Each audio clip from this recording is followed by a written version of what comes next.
तो दोस्तों स्वागत है आपका study with Madan Verma channel में। हमारे द्वारा जो आर का बैच जो चलाया जा रहा है समीक्षा अधिकारी का, उसमें आज से हम अपने इस चैनल पर जीएस की भी वीडियो आपको देने वाले हैं, ठीक है। और जीएस की वीडियो में जैसा कि आप जानते हैं कि उसमें कुल 10-12 टॉपिक है और उन सभी टॉपिकों में से हमने आज जो चूज किया है, हमने प्रारंभ किया है भूगोल से, ठीक है। और भूगोल में हम शुरू किए हैं भारत के भूगोल से, क्योंकि आपको पता होगा कि आर की वैकेंसी में जो प्रश्न पत्र बनता है उसमें भारत के भूगोल की महत्वपूर्ण भूमिका होती है। कम से कम 10 से 15 के बीच में जो क्वेश्चन आते हैं, पूरे जो संपूर्ण भूगोल है, भारत के भूगोल एवं विश्व भूगोल दोनों को मिलाकर जो उसमें भारत के भूगोल से जो क्वेश्चन बनते हैं वो करीब 10 से 15 के बीच में होते हैं, ठीक है। तो आप लोगों के लिए ये टॉपिक जो है बेहद इंपॉर्टेंट है, इसलिए इस टॉपिक को आप ध्यान से पढ़िएगा और जो भी चीज़ें इसमें होंगी वो हम आपको जो है विस्तार से और एक अच्छे ढंग से, क्रमबद्ध ढंग से पढ़ाने का प्रयास करेंगे, बताने का प्रयास करेंगे। यदि इसमें कोई त्रुटि होती है या कोई बात होती है या कोई क्वेश्चन आपकी क्वेरी होती है तो आप कमेंट बॉक्स में जरूर लिखिएगा, ठीक है। तो चलिए बिना समय गंवाए शुरू करते हैं दोस्तों। तो चलिए दोस्तों शुरू करते हैं। सबसे पहले हम समझते हैं भारत की अवस्थिति एवं विस्तार के बारे में, ठीक है। भारत की अवस्थिति क्या है और इसका विस्तार कहाँ से कहाँ तक है, ठीक है। तो आपको सबसे पहले हम पृथ्वी के ग्लोब पर ले जाना चाहते हैं। जो हमारा ग्लोब है उसके हिसाब से हम आपको भारत की अवस्थिति को समझाने का प्रयास करते हैं, ठीक है। सबसे पहले आप समझिए कि ये हमारा ग्लोब है, ठीक है। ये हमारा ग्लोब है। अच्छा, ग्लोब आप लोग न जानते हो, जिनको ना पता हो, देखिए हम यहाँ ग्लोब इसलिए कर रहे हैं क्योंकि पृथ्वी का जो मॉडल रूप है, ठीक है। ग्लोब किसे कहते हैं? ग्लोब जो पृथ्वी का जो मॉडल है, जो प्रतिरूप है, कृत्रिम प्रतिरूप है, ठीक है, हमारे द्वारा जो कल्पना से बनाया गया, ठीक है, उसी को हम ग्लोब कहते हैं, ठीक। इसीलिए हम यहाँ पर ग्लोब का प्रयोग कर रहे हैं, न कि हम पृथ्वी कर रहे हैं, ठीक है। और वास्तविक रूप में तो पृथ्वी पर ही है भारत, लेकिन हम अभी उसको ग्लोब में दर्शाने का प्रयास करेंगे, क्योंकि जो काल्पनिक रेखाएं हैं जैसे कि अक्षांश और देशांतर जो रेखाएं हैं वो वास्तविक पृथ्वी तो है, पृथ्वी पर है नहीं, वो है ग्लोब पर, ठीक है। तो हम ग्लोब के हिसाब से समझेंगे, ठीक है। तो हम जब ग्लोब पर ये देख, आप लोग जानते होंगे कि इस रेखा को 0 डिग्री रेखा को हम कहते हैं भूमध्य रेखा, ठीक है। इसे क्या कहते हैं हम लोग? इसे कहते हैं हम लोग भूमध्य रेखा, ठीक। ये आपका भूमध्य रेखा हो गई, ठीक है। ये 0 डिग्री भूमध्य रेखा हो गई। यह 0 डिग्री रेखा पृथ्वी को 2 भागों में, यानी ग्लोब को 2 भागों में विभाजित करती है। तो ये हो जाता है आपका उत्तरी गोलार्ध, ठीक है। इस भाग को हम कहते हैं क्या? उत्तरी गोलार्ध। और इसे हम कहते हैं दक्षिणी गोलार्ध, ठीक है। ये आपका हो गया दक्षिणी गोलार्ध, जो भूमध्य रेखा है, ठीक है। जो भूमध्य रेखा है ग्लोब को 2 भागों में विभाजित करती है, एक उत्तरी गोलार्ध हो जाता है, दूसरा नीचे का पार्ट दक्षिणी गोलार्ध कहा जाता है, ठीक है। अब एक और रेखा है 0 डिग्री रेखा, ठीक है। सॉरी, लाइन थोड़ी टेढ़ी बन जा रही है, आप लोग इस पे मत ध्यान दीजिएगा। ये सीधी रेखा है, ठीक है। ये भी एक 0 डिग्री रेखा है और इस रेखा को देशांतर रेखा कहते हैं, 0 डिग्री देशांतर रेखा, या आपके लिए 0 डिग्री मध्याह्न रेखा, ठीक है, प्रधान मध्याह्न रेखा, ठीक। तो ये 0 डिग्री जो प्रधान मध्याह्न रेखा है, ये भी जो है पृथ्वी को 2 भागों में विभाजित करती है, ठीक। इधर जो है ये होता है पश्चिमी गोलार्ध, ठीक। ये पूरा गोलार्ध जो है ये कहलाता है आपका पश्चिमी। चलिए पूरा लिख देते हैं हम इसको, ठीक है। ये हो गया आपका पश्चिमी और गोलार्ध, ठीक है। ये हो गया आपका यहां से यहां तक का पूरा हिस्सा पश्चिमी गोलार्ध होगा। और इधर क्या हो जाएगा? इधर हो जाएगा पूर्वी गोलार्ध, ठीक। ये पूरा हिस्सा क्या कहलाएगा? इसे हम कहेंगे पूर्वी गोलार्ध। इधर का पूरा हिस्सा ये पूर्वी गोलार्ध है और इधर पश्चिमी गोलार्ध। जैसा कि आप अगर नॉर्थ ईस्ट इसमें विभाजित करेंगे तो ये हो जाएगा आपका ईस्ट, सॉरी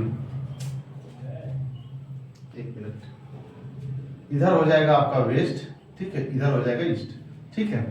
तो इसी हिसाब से अगर आप देखेंगे तो ये जो 0 डिग्री रेखा है यानी भूमध्य रेखा, ये इसको उत्तरी गोलार्ध में विभाजित करती है और ये दक्षिणी गोलार्ध में विभाजित करती है, 2 भागों में, ठीक है। इसी प्रकार से जो 0 डिग्री देशांतर रेखा है वो इसको, ये भी 2 भागों में ग्लोब को विभाजित करती है, एक पश्चिमी गोलार्ध कहलाता है, दूसरा पूर्वी गोलार्ध कहलाता है, ठीक है। तो भारत की जब हम स्थिति की बात करेंगे तो भारत लगभग यहाँ पर स्थित है, ठीक है। ये इस तरह से कुछ भारत है, ठीक है। नक्शे पर मत ध्यान दीजिएगा, तो यहाँ पर लगभग भारत पड़ता है, ठीक है।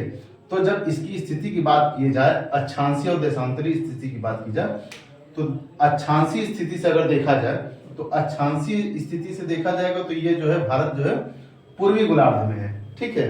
ये आप सॉरी उत्तरी गोलार्ध में है अगर अक्षांशीय दृष्टि से देखा जाए, ठीक है।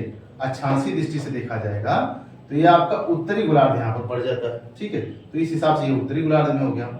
अब जब देशांतरी दृष्टि से देखा जाए, देशांतरी विस्तार की दृष्टि से, तो ये क्या हो जाएगा, ये आपका पूर्वी गोलार्ध में पड़ जाएगा, ठीक है। यहाँ से यहाँ तक पूर्वी गोलार्ध है, तो इस हिसाब से अक्षांशीय दृष्टि से ये उत्तरी गोलार्ध में हो गया, और देशांतरी दृष्टि से देखा जाए तो ये पूर्वी गोलार्ध में हो गया। तो हम इस प्रकार से इसको कह सकते हैं कि भारत के अगर विस्तार की बात की जाए तो भारत जो है आपका उत्तर पूर्व गोलार्ध में है, ठीक है। अगर भारत की अक्षांशीय और देशांतरी दृष्टि से देखा जाए तो भारत उत्तर पूर्व गोलार्ध में स्थित है, ठीक है। यानी ये उत्तर हो गया और ये पूर्व हो गया, तो उत्तर पूर्व गोलार्ध में स्थित है, ठीक। यहाँ पर इसकी अक्षांशीय और देशांतरी दृष्टि से इसका विस्तार है, ठीक है। चलिए आगे देखते हैं, समझते हैं। अब बात की जाए कि भारत की जो जलवायु है, भारत की जलवायु कौन सी है, तो आप जानते होंगे कि भारत में जो जलवायु है वह है मानसूनी जलवायु। कौन सी जलवायु है, मानसूनी जलवायु है, ठीक है। भारत की जलवायु कैसी है, मानसूनी जलवायु है, ठीक। और इसकी स्थिति की बात की जाए, यानी ये किस कटिबंध में पड़ता है भारत, तो ये पड़ता है आपका उष्ण एवं उपोष्ण, ठीक है। उष्ण एवं उपोष्ण दोनों कटिबंधों में ये पड़ता है भारत की जो स्थिति है, ठीक है। उष्ण एवं उपोष्ण दोनों कटिबंधों में है स्थिति, ठीक। अब वो कैसे है उसको भी समझ लीजिए। यहां से जब हम देखते हैं 0 डिग्री की बात, तो 0 डिग्री से लगभग 23.5 डिग्री,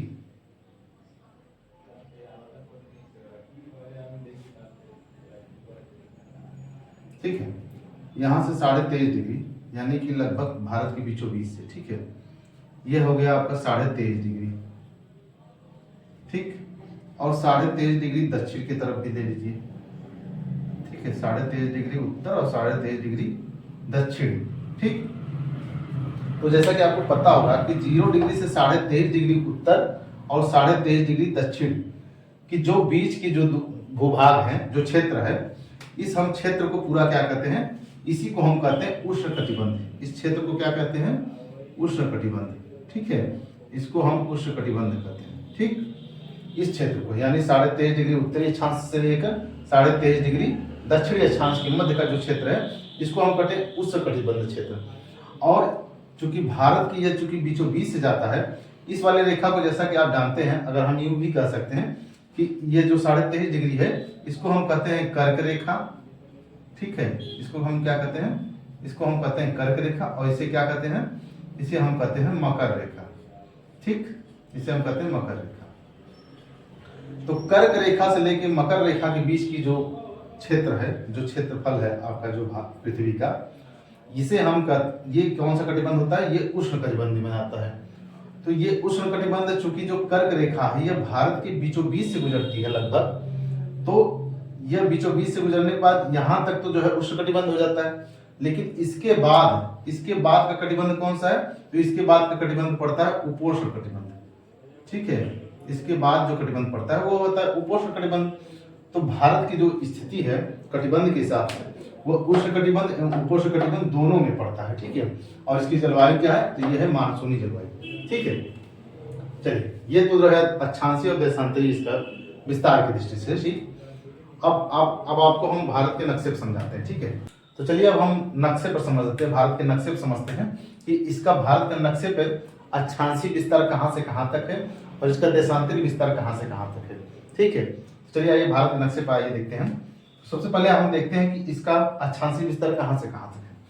तो अगर हम भारत के सबसे दक्षिणी बिंदु को देखें, तो जो भारत का सबसे दक्षिणी बिंदु है वह है कन्याकुमारी, ठीक है। भारत का सबसे जो दक्षिणी बिंदु है वह है कन्याकुमारी में स्थित। यह इसकी भारत की मुख्य भूमि का दक्षिणी बिंदु है, ठीक है। और ये किस में पड़ता है? ये तमिलनाडु राज्य में पड़ता है।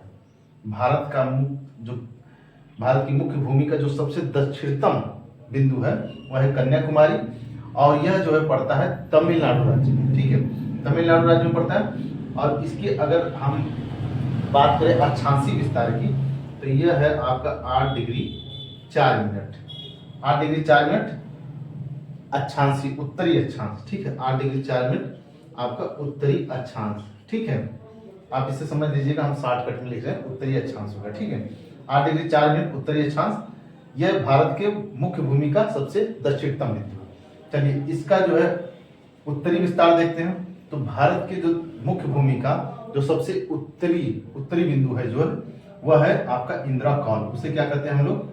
हमें उसे कहते हैं इंदिरा कौल।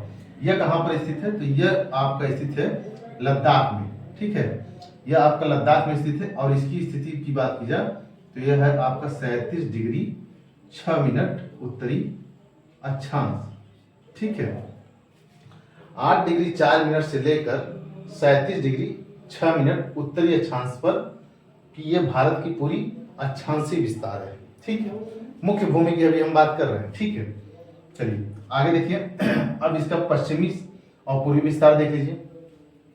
पश्चिमी विस्तार से देखिए तो इसका जो पश्चिमी विस्तार है वह है गुजरात के गौरामोता नामक स्थान से। ठीक है, जो इसका पश्चिमी बिंदु है, सबसे पश्चिमतम बिंदु जो है वह है गौरामोता, जो कि गुजरात में पड़ता है। और इसका जो हम अगर देशांतरी विस्तार इसका निकालने का प्रयास करें तो यह जो पड़ता है यह आपको पड़ता है 68 डिग्री 7 मिनट पूर्वी देशांतर। ठीक है, 68 डिग्री 7 मिनट पूर्वी देशांतर। 68 डिग्री 7 मिनट पूर्वी देशांतर से लेकर यहाँ आपका ये जो सबसे पूर्वी बिंदु है भारत की मुख्य भूमि का, वह है किबिथु में, जो कि आपका पड़ता है अरुणाचल प्रदेश में। ठीक है, और ये किबिथु जो है ये कितने डिग्री देशांतर पे स्थित है? तो यह है आपका 97 डिग्री 25 मिनट। ठीक है, पूर्वी देशांतर। ठीक, पूर्वी देशांतर। ठीक है, तो ये भारत की मुख्य भूमि का अक्षांशीय और देशांतरी विस्तार होता है। भारत की मुख्य भूमि का एक बार हम फिर से रिवीजन करा देते हैं। अक्षांशीय विस्तार की बात की जाए तो 8 डिग्री 4 मिनट उत्तरी अक्षांश से लेकर 37 डिग्री 6 मिनट उत्तरी अक्षांश तक है। ठीक है, और पूर्वी देशांतरी विस्तार की बात की जाए तो इसका जो देशांतरी विस्तार है वह 68 डिग्री 7 मिनट से लेकर 68 डिग्री 7 मिनट पूर्वी देशांतर से लेकर आपका 97 डिग्री 25 मिनट पूर्वी देशांतर तक इसका देशांतरी विस्तार है। ठीक है, और इसके जो चारों बिंदु हैं, जो सबसे दक्षिणतम बिंदु है, जो सबसे उत्तरतम बिंदु है। ठीक है, इसका नाम आप लोग ध्यान दीजिए। जो ये तमिलनाडु में पड़ता है, जो सबसे दक्षिणतम बिंदु है इसको हम कहते हैं कन्याकुमारी, तमिलनाडु राज्य में स्थित है। जो सबसे उत्तरतम बिंदु है उसको हम कहते हैं इंदिरा कौल, ये लद्दाख में स्थित है आपका। और जो सबसे पश्चिम बिंदु है, जो सबसे पश्चिमी बिंदु है, इसको हम कहते हैं गौरामोता, जो कि आपका गुजरात में स्थित है। और जो सबसे पूर्वी बिंदु है, ठीक है, इसको हम कहते हैं किबिथु, यह अरुणाचल प्रदेश में स्थित है। ठीक है, यह तो रहा इसका अक्षांशीय और देशांतरी विस्तार इसके मुख्य भूमि के हिसाब से। ठीक है, अब इसकी बात करते हैं हम जो है इसका जो ये आप देख रहे हैं ये अंडमान निकोबार द्वीप समूह है। जो भारत का द्वीप समूह है यह बंगाल की खाड़ी में स्थित अंडमान निकोबार द्वीप समूह है। चूंकि जो है मुख्य भूमि से भी ये दक्षिण की तरफ और विस्तार है इसका जो है, तो यहाँ पर जो पड़ता है यह आपका पड़ता है ग्रेट निकोबार में। ठीक है, ग्रेट निकोबार में पड़ता है इंदिरा पॉइंट। आप लोगों की परीक्षाओं में पूछा जाता है सर कि भारत के दक्षिणतम बिंदु का क्या नाम है, तो इसे हम इंदिरा पॉइंट भी कहते हैं या फिर इसे हम पिग्मेलियन पॉइंट भी कहते हैं। ठीक है, इंदिरा पॉइंट या पिग्मेलियन पॉइंट भी इसे दे सकता है। ठीक है, तो यह जो है कितने डिग्री पर स्थित है? तो यह आपका डिग्री यह है स्थित आपका, ये इसकी बात की जाए तो यह है आपका 6 डिग्री 45 मिनट, 6 डिग्री 45 मिनट अक्षांश की बात की जाए तो यह 6 डिग्री 45 मिनट उत्तरी अक्षांश पर स्थित है। ठीक है, यह जो इंदिरा पॉइंट है यह अगर पूरे भारत का सबसे दक्षिणतम बिंदु की बात की जाए तो वह है इंदिरा पॉइंट, जो कि ग्रेट निकोबार द्वीप समूह में स्थित है, ग्रेट निकोबार द्वीप पर स्थित है। और वो कितना है, 6 डिग्री 45 मिनट उत्तरी अक्षांश। ठीक है, यह इसकी मुख्य भूमि रही। और भारत की अगर जो ये मुख्य भूमि जो दक्षिणी भाग है, तो दक्षिणी प्रायद्वीप है, इसमें आपके सागर की बात की जाए तो एक तरफ पूरब की तरफ जो है, पूरब की तरफ आपका बंगाल की खाड़ी पड़ती है, पश्चिम की तरफ आपका अरब सागर है, और दक्षिण की तरफ आपका हिंद महासागर है। अरब सागर और बंगाल की खाड़ी ये हिंद महासागर के ही जल हैं, उसी का जलीय भाग है, जिसको कि अलग अलग नाम दे दिया गया है, क्योंकि यहाँ पर इस प्रकार का रूप धारण बनाता है ये भूभाग, जिसके कारण यहाँ पर खाड़ी का नाम दे दिया गया है। तो ये बंगाल की खाड़ी है, और इधर जो है आपका अरब सागर है पश्चिम की तरफ, और इधर हिंद महासागर है। ठीक है, तो ये इसका जो है अक्षांशीय और देशांतरी विस्तार रहा, ठीक, भारत का। चलिए अब बात करते हैं हम इसके क्षेत्रफल की। ठीक है, अब बात करते हैं इसके क्षेत्रफल की। तो भारत का कुल क्षेत्रफल जो है वह है 32 लाख, भारत का कुल क्षेत्रफल है 32,87,263 वर्ग किलोमीटर। ठीक है, भारत का कुल क्षेत्रफल कितना है, 32,87,263 वर्ग किलोमीटर, जो कि विश्व का कुल 2.4% भूभाग है। ठीक है, पूरे विश्व का जो भी भूभाग है, जो भी महाद्वीपीय स्थिति है, उसका कुल कितना है, 2.4% है। जो भारत है ये पूरे विश्व का कितना है, 2.4%। और ये विश्व का आपका विश्व का सातवां सबसे बड़ा देश है। ठीक है, विश्व का 7वां सबसे बड़ा देश है। और इससे जो 6 देश बड़े हैं, आप इनसे जो 6 देश बड़े हैं उनके नाम मैं अगर बताना चाहूँ तो क्रमशः जो है आप नोट कर लीजिएगा। इससे सबसे बड़ा देश जो है वो है रूस। ठीक है, दूसरे नंबर पे आपका आता है कनाडा, तीसरे पे आपका आता है यूएसए यानी अमेरिका। ठीक है, चौथे पे आपका है चीन यानी चाइना, 5वें पे है आपका ब्राजील। ठीक है, 5वें पे है आपका ब्राजील, और 6वें पे है आपका ऑस्ट्रेलिया। ठीक है, 6वें पे है आपका ऑस्ट्रेलिया, और 7वें पे अपना भारत आता है। ठीक है, तो ये विश्व के कुछ 7 सबसे बड़े देश हैं, जिसमें आपका पहले नंबर पर रसिया यानी रूस, दूसरे पे है कनाडा, तीसरे पे है यूएसए यानी अमेरिका, चौथे पे है चीन, 5वें पे ब्राजील, 6वें पे ऑस्ट्रेलिया, और 7वां जो है विश्व का सबसे बड़ा देश अपना भारत है। ठीक है, चलिए अब ये रहा इसका आपका विश्व की दृष्टि से इसका जो भूभाग है, जो क्षेत्रफल है। ठीक है, चलिए आगे देखते हैं। चलिए अब बात करते हैं इसके उत्तर दक्षिण लंबाई की। ठीक है, तो इसकी जो उत्तर से लेकर दक्षिण की जो लंबाई है, यानी आपका इंदिरा कॉल से लेकर कन्याकुमारी तक जो इसकी मुख्य भूमि की लंबाई है, इंदिरा कॉल से लेकर इसके कन्याकुमारी तक जो इसकी मुख्य भूमि की लंबाई है वह है आपका 3,214 किलोमीटर।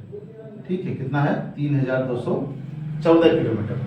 और जो इसकी गौरा माता से लेकर किबुथु तक, यानी इसकी जो पश्चिम से लेकर जो पूर्व की जो पूरी लंबाई है, ठीक है, वो कितनी है, वो है 2,933 किलोमीटर। ठीक है, 2,933 किलोमीटर इसका पश्चिम से पूर्वी विस्तार है, यानी इसकी कुल दूरी है लंबाई। और इसका जो इंदिरा कॉल से लेकर कन्याकुमारी तक जो इसकी उत्तर दक्षिण लंबाई है वह है आपका 3,214 किलोमीटर।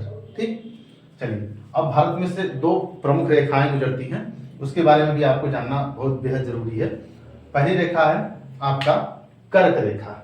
ठीक है, जैसा कि हमने अभी ग्लोब पर आपको बताया था कि 23.5 डिग्री जो रेखा है उसे हम कहते हैं कर्क रेखा। ठीक है, तो 23.5 डिग्री रेखा आपका लगभग यहां से गुजरती है। ठीक है, कुछ यूं पर इस प्रकार से निकल गुजरती है। ठीक, इसे हम कह सकते हैं, इसे हम कह देंगे कि ये कौन सी रेखा है, ये है आपका कर्क रेखा। ठीक, ये है आपका कर्क रेखा, यह आपका कर्क रेखा है। और कर्क रेखा भारत के लगभग बीचों बीच से गुजरती है, जो कि भारत के कुल 8 राज्यों से होकर गुजरती है। ये परीक्षा में हो सकता है पूछा जाए आपके, और लगभग अक्सर परीक्षाओं में पूछा जाता है, विभिन्न परीक्षाओं में, अलग अलग परीक्षाओं में पूछा जाता है।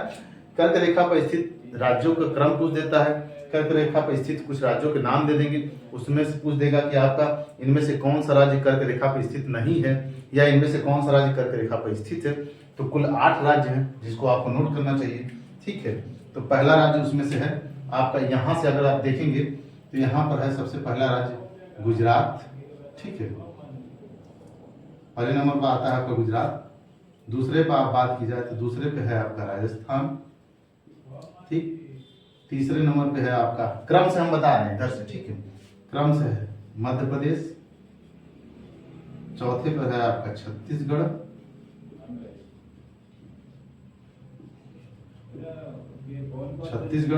पांचवें पे है आपका, इधर से आगे जाएंगे तो पांचवें पे आपका पड़ जाएगा झारखंड, ठीक है। फिर आपका पड़ जाएगा बंगाल, पश्चिम बंगाल, ठीक है, पश्चिम बंगाल। सातवें पे आपका पड़ जाएगा, यहाँ जाएंगे तो यहाँ जो है त्रिपुरा, ठीक है, ये पहले पड़ता है त्रिपुरा। और फिर 8वां पड़ता है, यहाँ पर आप देखेंगे ये है मिजोरम, ठीक, यह है त्रिपुरा, यह है मिजोरम, ठीक। यहाँ पर आपका हो जाएगा मिजोरम। इसको याद करने के लिए जो है आप एक तो या तो नक्शे से याद कर लीजिए, मेरे लिए तो सबसे अच्छा होता है नक्शा देखना, ठीक है। आप जितनी अधिक बार नक्शा आप देखेंगे भारत का, ठीक है, मैप जो देखेंगे, उससे आपको ज़्यादा चीज़ें क्लियर होती चली जाती है, बेहतर होती चली जाती है, और ट्रिक याद करने की जरूरत नहीं है, ठीक है। ये गुजरात है, यहाँ फिर देखेंगे तो थोड़ा सा राजस्थान में घुसा है, फिर मध्य प्रदेश पड़ता है, फिर छत्तीसगढ़, फिर झारखंड, फिर पश्चिम बंगाल, फिर त्रिपुरा, फिर मिजोरम, ठीक है। लेकिन फिर भी याद करने के लिए आपको जो है अगर ट्रिक की बात की जाए तो याद करने के लिए लोग ट्रिक एक अपनाते हैं जिसको हम लोग कहते हैं कि मित्र पर गमछा, ठीक है, मित्र पर गमछा झार ना, मित्र पर गमछा झार, ये ट्रिक अपनाते हैं लोग। मी से मिजोरम होता है, तरह से त्रिपुरा हो जाता है, प से आपका पश्चिम बंगाल हो जाएगा, र से आपका राजस्थान हो जाएगा, ग से आपका गुजरात हो जाएगा, म से आपका मध्य प्रदेश हो जाएगा, छा से जो है छत्तीसगढ़ हो जाएगा, ठीक है, छा से छत्तीसगढ़ हो जाएगा, झा से झारखंड हो जाएगा, और र से जो है, र से वही राजस्थान था मतलब, ठीक है। तो ये हो गया आपका, ये लोग ट्रिक अपनाते हैं कि मित्र पर गमछा झार, ठीक है। अगर ये 8 राज्यों का नाम आपको नहीं आता है तो आप इससे याद कर सकते हैं, ठीक है। चलिए, ये रहा आपका कर्क रेखा के बारे में, जो कि भारत के बीचों बीच से गुजरती है और ये प्रमुख रेखा है। इसी कर्क रेखा के नीचे का भाग जो है उष्णकटिबंध में आता है और इसके ऊपर का भाग उपोष्णकटिबंध में आता है, ठीक है। अब चलिए दूसरी प्रमुख रेखा की बात करते हैं। तो दूसरी जो प्रमुख रेखा है वह है आपका, यहाँ से गुजरती हुई है, लगभग यहाँ से गुजरती है। इस रेखा को हम कहते हैं 22.5 डिग्री देशांतरी रेखा, ठीक है, 22.5 डिग्री देशांतरी रेखा, ठीक। जो कि यह 22.5 डिग्री जो देशांतरी रेखा है, यह भारत का क्या है, मानक समय है। ये जो 22.5 डिग्री भारतीय 22.5 डिग्री रेखा है, यह भारतीय मानक समय है, ठीक है, भारत का मानक समय है, भारत का मानक समय, ठीक है। इसको हम कहते हैं IST, ठीक है, इंडियन स्टैंडर्ड टाइम, ठीक है। भारतीय मानक समय 22.5 डिग्री, और ये 22.5 डिग्री देशांतरी रेखा है, ठीक है, ये देशांतरी रेखा, पूर्वी देशांतरी रेखा है, ठीक है, 22.5 डिग्री पूर्वी देशांतर रेखा है, जिससे पूरे भारत का जो समय है वह तय किया जाता है। यह आपका परीक्षा में अक्सर पूछा जाता है कि कहाँ से गुजरती है, तो यह प्रयागराज के नैनी से गुजरती है, ठीक है, प्रयागराज के नैनी से गुजरती है।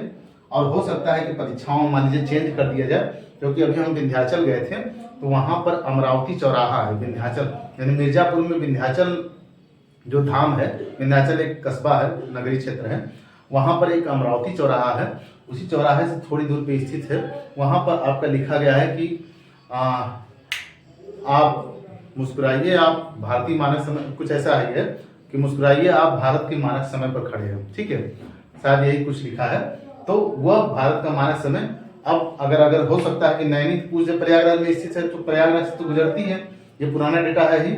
इसके अलावा यदि पूछ दे तो हो सकता है कि अमरावती दे दे, ठीक है, परीक्षाओं में, क्योंकि वहां पर मैंने बोर्ड देखा, ठीक है, उस बोर्ड के हिसाब से हम बता रहे हैं। तो यह आपका मिर्जापुर में स्थित है, ठीक है। ये कहाँ स्थित है? तो ये आपका मिर्जापुर में स्थित है। ठीक है, ये आपका मिर्जापुर जिला में, उत्तर प्रदेश के ही मिर्जापुर जिले में स्थित है, अमरावती। ठीक है, तो इन दोनों में से जो भी दे दे, तो भारत का मानक समय जो है यह नैनी या अमरावती में से गुजरता है। ठीक है, प्रयागराज से। ठीक, अब आगे देखिए, ये जो 82.5 डिग्री रेखा है, यह भारत के कुल 5 राज्यों से होकर गुजरता है। भारत के कुल कितने राज्यों से गुजरता है? 5 राज्यों से गुजरता है। तो ये 5 राज्य कौन कौन से हैं, इनको हम हटा दें, वरना आप फिर कंफ्यूज हो जाएंगे। ठीक है, पहला इसमें है आपका उत्तर प्रदेश। ठीक है, पहला है आपका उत्तर प्रदेश। दूसरा है आपका, उत्तर प्रदेश से फिर नीचे जैसे ही जाएंगे तो यहाँ पर आपको पड़ जाएगा मध्य प्रदेश। ठीक, तीसरा आप आएंगे तो इधर पड़ जाएगा छत्तीसगढ़। फिर चौथा राज्य है आपका उड़ीसा, जिसको हम कहते हैं उड़ीसा, नए नए नाम जो है। ठीक है, पांचवा है आपका आंध्र प्रदेश, आंध्र प्रदेश। ठीक है, तो ये भारत के जो 82.5 डिग्री रेखा है, ये कुल 5 राज्यों से होकर गुजरती है। आपका पहला है उत्तर प्रदेश, दूसरा है मध्य प्रदेश, फिर छत्तीसगढ़, फिर उड़ीसा और आंध्र प्रदेश। ठीक है, ये 82.5 डिग्री जो रेखा है, यह भारत जो विश्व का जो मानक समय है, यानी विश्व का मानक समय, आप जैसा कि आपको पता होगा कि जीएमटी से माना जाता है। ठीक है, विश्व का जो मानक समय है वह है जीएमटी से, जीएमटी से लिया जाता है। तो यह जीएमटी से आपका लगभग 5.5 घंटे आगे है। ठीक है, हमारा जो भारतीय मानक समय है वो जीएमटी यानी Greenwich mean time, Greenwich mean time, जैसा कि आपको पता है कि लंदन में ग्रीनविच नामक एक स्थान है, वहां से ये भारतीय मानक, ये ग्रीनविच मीन टाइम गुजरता है, उसी के नाम पर इसका ग्रीनविच मीन टाइम रखा गया। ठीक है, जो 0 डिग्री देशांतर रेखा है, उसके पूर्व में जाने से ही आप जानते हैं कि समय बढ़ता जाता है। तो भारत का जो समय है 82.5 डिग्री, वो ग्रीनविच मीन टाइम से यानी जीएमटी से लगभग 5.5 घंटे आगे है। ठीक है, तो इस तरह से ये रहा आपका, ये रही दूसरी प्रमुख रेखा। ठीक है, भारत की, ये भारत के विस्तार के बारे में, आज अवस्थिति एवं विस्तार के बारे में हमने बात किया। और भारत के अगर महाद्वीपीय स्थिति से देखा जाए, तो महाद्वीपीय स्थिति से अगर देखा जाए तो भारत जो है आपका एशिया में, दक्षिण एशिया में स्थित है। ठीक है, भारत आप देखेंगे तो एशिया, ये कुल जो है दक्षिण एशिया में स्थित देश है भारत को लेकर। ठीक है, तो ये भारत के साथ जो है मिलकर ये सभी देश उप महाद्वीप कहलाते हैं। ठीक है, इनको भारतीय उपमहाद्वीप के नाम से भी जाना जाता है। तो दोस्तों, इन अगर श्रीलंका और महाद्वीप को निकाल दिया जाए तो बाकी सारे देशों के साथ मिलकर भारत का कहा जाता है, भारतीय उपमहाद्वीप के नाम से जाना जाता है। ठीक है, तो दोस्तों, ये रहा आपका भारत का कुल अवस्थिति एवं विस्तार। अगर हमारा ये वीडियो आपको पसंद आया हो तो प्लीज़ कमेंट बॉक्स में जरूर लिखिएगा कि ये वीडियो हमारा ठीक ठाक था, अच्छा था। ठीक है, और इसी तरह के हम आगे वीडियो लाते रहेंगे। यदि आप कमेंट में इससे संबंधित आगे के वीडियो बनाने के लिए आप लोग राय देंगे तो मैं और इससे बेहतर वीडियो बनाने का प्रयास करूंगा। और जो भी आपके आरओ परीक्षा की दृष्टि से जो इम्पोर्टेंट प्रश्न हैं, उनके हिसाब से मैं आपको वीडियो प्रदान करने की कोशिश करूंगा। तो दोस्तों, कमेंट बॉक्स में कमेंट जरूर लिखिएगा। बाकी आज का हमारा ये वीडियो आपको पसंद आया तो हमारे इस वीडियो को लाइक कर, चैनल को सब्सक्राइब कर, बेल आइकन को प्रेस कर ऑल पर क्लिक कर दीजिएगा, ताकि आप सबको इसी तरह की वीडियो मिलते रहे। धन्यवाद।